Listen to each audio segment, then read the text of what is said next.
In a historic milestone, President William Ruto and His Highness Sheikh Mohammed bin Zayed Al Nahyan, President of the United Arab Emirates, have presided over the UAE Comprehensive Economic Partnership Agreement on the 14th of January. And this is really transformational because it will ensure that Kenyans who are in the meat industry will benefit from 9.9 billion worth of meat and 10.8 billion in fruits and vegetables to the UAE. And this is really, really commendable. This is the true empowerment of Mama Mboga, because then they can actually export that which they are growing. This agreement is expected to double these figures by eliminating trade barriers and simplifying custom processes. On job creation and innovation, with this kind of startup funding, we believe that Kenyans have some of the best innovations by our youth, especially in areas such as fintech, climate tech, and digital services.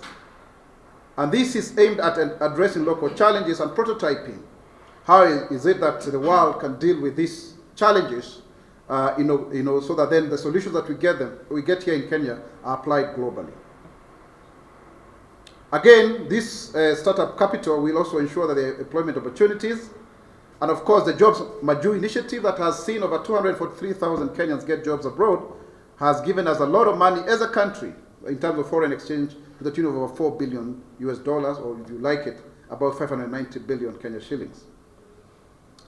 In this regard, the access to new opportunities that come with the agreement with the UAE government also provides opportunities in education, transport, construction, and ICT. And of course, it will ensure that this technology transfer and collaboration, thus positioning Kenya businesses to compete globally. Kenya is also a leader in green growth. As you know very well, we are the champions on climate justice, and so therefore promotion of these new technologies that are using clean energy, renewable energy, will ensure that we also leapfrog our energy sector and therefore our economy into the future. And further, therefore, attract more investment as enshrined in the priority areas under the Better Plan. On education reforms, we are gradually doing away with the 844 system, and most of us here are products of that process, of that system, which has served the nation for 35 years, and the last KCSE, Kenya Certificate of Secondary Education, will be in 2027, and so at that point in time, there will be no such system again. I keep on joking that as we went to standards, then they came to class, now they are grades, so it keeps on changing. And in that regard, the Kenya reforms under the CBC, they paved very well. We have seen some naysayers saying that we should do away with the system, but it's not easy. We are starting with the system, and now there are very clear pathways of professionalism in terms of social sciences, science, technology, engineering and mathematics, if you like STEM, and also sports and the arts. Those are the three main pathways for our children so that they take it as early as possible without bombarding them to become everything and anything. As a result, we've been able to construct 14,500 classrooms with a remainder of 1,500, which will be done in the next few weeks, at a cost of 11 billion, with 6.8 billion having come from, half of which has come from the CDF, and we really thank our members of parliament.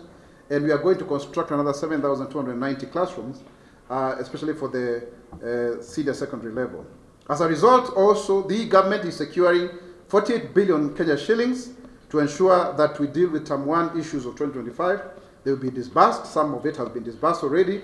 And also, in this regard, we have been able to distribute 926,618 textbooks. Further, it's good to reiterate, for the sake of those who would want to have a second chance in life, that in July they can go back to do their KCSE, or those who may have missed, and that we are very keen to ensure that we adopt new technology for those with disabilities, especially by doing away with the Braille machine, which is very noisy and very bulky and very expensive. I think it's about 85,000 Kenya shillings, by adopting the new one, the Orbit Reader, which is about $400 or 52,000 Kenya shillings or thereabout. So the government also has noted, with great concern, the introduction of band levies in some senior schools, and we want to call out those teachers who are making an extra penny. This is corruption, and we are going to take measures to ensure that that does not continue, so that we do not fleece our fellow Kenyans who are parents in those schools, because there is a very clear provision of monies for infrastructure development and such other needs that may arise from time to time.